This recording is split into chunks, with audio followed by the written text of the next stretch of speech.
La religión de los sacrificios. En el corazón del culto a Yahvé, durante la antigüedad, se encuentra el sacrificio ritual.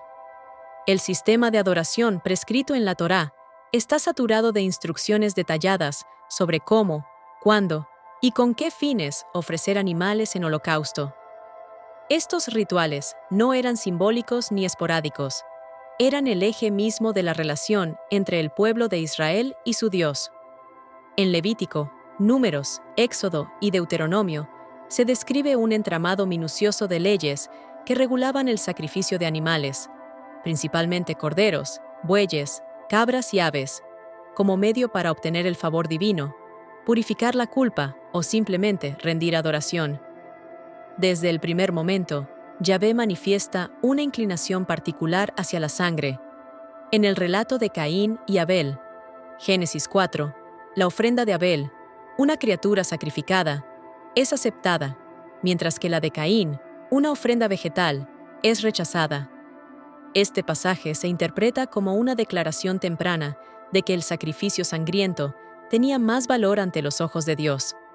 Esta preferencia se formaliza más adelante, porque la vida de la carne en la sangre está, y yo os la he dado para hacer expiación sobre el altar por vuestras almas, y la misma sangre hará expiación de la persona. Levítico 17:11. La sangre no era solo un símbolo, era una sustancia sagrada, mediadora entre lo humano y lo divino. El altar del tabernáculo, y posteriormente del templo, era constantemente rociado con sangre. Sacerdotes como Aarón y sus descendientes llevaban a cabo estos ritos, que incluían el degollamiento del animal, la recolección de su sangre en tazones sagrados, su derramamiento en el altar y la quema de su carne como olor grato a Yahvé. La cantidad de sacrificios ordenados es asombrosa. Cada día se sacrificaban al menos 2 corderos, uno por la mañana y otro por la tarde, sin contar los sacrificios sabáticos, mensuales y de festividades. En ocasiones extraordinarias, como la dedicación del templo por Salomón, se ofrecieron decenas de miles de animales. Y ofreció Salomón en sacrificio de paz, el cual ofreció a Jehová 22,000 bueyes y 120,000 ovejas. Primero Reyes 8:63. Esta hecatombe litúrgica no es narrada como un exceso, sino como una demostración suprema de devoción. El sacrificio ritual se entendía como una forma de apaciguar la ira divina, borrar el pecado, renovar el pacto o incluso simplemente deleitar a Dios. Frases como olor grato a Yahvé se repiten decenas de veces. El fuego del altar era perpetuo. La sangre debía ser derramada y usada conforme a leyes precisas. Incluso el sumo sacerdote entraba una vez al año al lugar santísimo con sangre de sacrificio para purgar las faltas del pueblo. Levítico 16.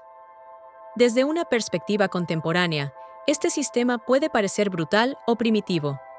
El sufrimiento animal elevado a rito, la sangre como vía de comunión, y la rutina de la muerte consagrada desafían la sensibilidad moderna. Pero para los antiguos israelitas, era una expresión legítima y poderosa del vínculo con su Dios. Este marco ritual influirá profundamente en la teología cristiana, especialmente en la concepción de Jesús como el Cordero de Dios que quita el pecado del mundo. El sacrificio de Cristo en la cruz será entendido como el sacrificio definitivo que reemplaza los antiguos ritos de sangre. En Hebreos 9:22 se afirma: sin derramamiento de sangre no se hace remisión, frase que conecta directamente con la teología levítica. La violencia sacrificial de la religión antigua fue absorbida y reinterpretada por el cristianismo primitivo. Entre los pasajes más oscuros del Antiguo Testamento, pocos causan tanta incomodidad como la historia de Jefté, narrada en el libro de Jueces, capítulo 11. En este relato, Yahvé otorga la victoria a un caudillo israelita a cambio de un voto. Jefté promete que sacrificará en holocausto a la primera persona que salga a recibirlo tras la batalla. Trágicamente, quien sale a su encuentro es su hija, su única descendencia. El texto dice que Jefté cumplió sobre ella el voto que había hecho. Jueces 11:39, lo que ha sido interpretado por la mayoría de los estudiosos como un acto de sacrificio humano. Este episodio plantea serios dilemas teológicos. No solo Yahvé no impide el sacrificio, como sí lo hace con Isaac en Génesis 22, sino que además le concede la victoria a Jefté inmediatamente después de que formula su voto. El texto no condena explícitamente el acto, ni lo presenta como una transgresión. De hecho, Jefté aparece en Hebreos 11, el llamado Salón de la Fe, como uno de los héroes del Antiguo Testamento. ¿Cómo puede un hombre que ofrece a su hija en holocausto ser exaltado por la tradición bíblica? Algunos intérpretes han intentado suavizar el relato, sugiriendo que Jefté no mató a su hija, sino que la consagró al servicio del templo en celibato perpetuo. Sin embargo, la estructura narrativa, la referencia al holocausto y el duelo de la joven por su virginidad, no por su vida, apuntan a una interpretación literal. La mayoría de los estudiosos coinciden en que se trató efectivamente de un sacrificio humano. Este relato implica que, al menos en ciertos contextos, la idea de entregar una vida humana a Yahvé no era ajena al pensamiento israelita. Más allá de Jefté, hay otros indicios inquietantes. En Éxodo 13:2 se ordena: «Conságrame todo primogénito, tanto de los hombres como de los animales, mío es». Más adelante, en Éxodo 13:13, se aclara que los primogénitos humanos debían ser rescatados mediante un sacrificio sustitutorio. Esta necesidad de aclarar su redención ha llevado a algunos investigadores a pensar que, en una etapa temprana, el sacrificio humano pudo haber sido una práctica real. El hecho de que la ley introduzca la sustitución sugiere la existencia previa de la costumbre que busca reemplazar.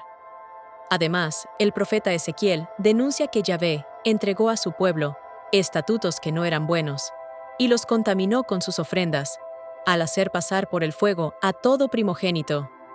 Ezequiel 20:25-26. Esta declaración ha sido interpretada por algunos teólogos como una referencia al sacrificio humano realizado en nombre del propio Yahvé, como castigo o expresión de ira divina.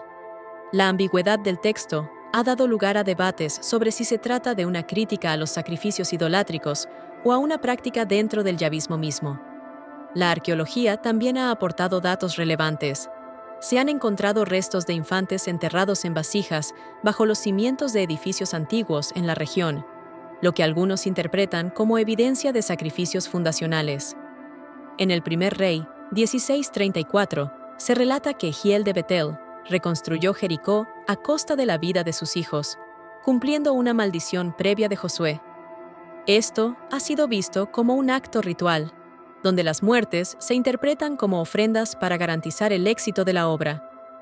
Los sacrificios humanos también aparecen en el contexto del culto a deidades ajenas como Moloch.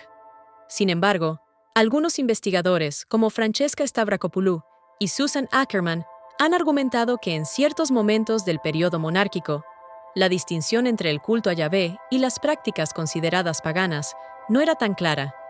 De hecho, podrían haberse entremezclado en momentos de desesperación o crisis nacional, llevando a sacrificios humanos percibidos como aceptables dentro del yavismo oficial.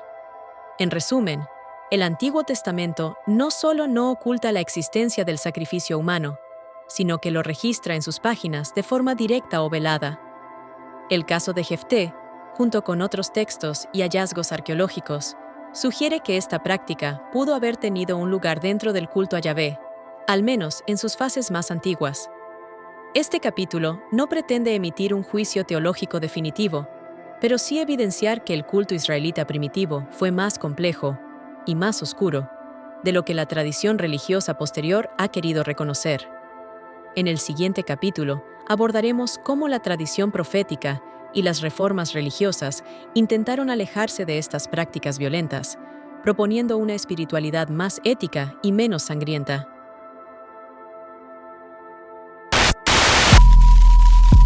Recuerda suscribirte a nuestro canal y gracias por tu apoyo.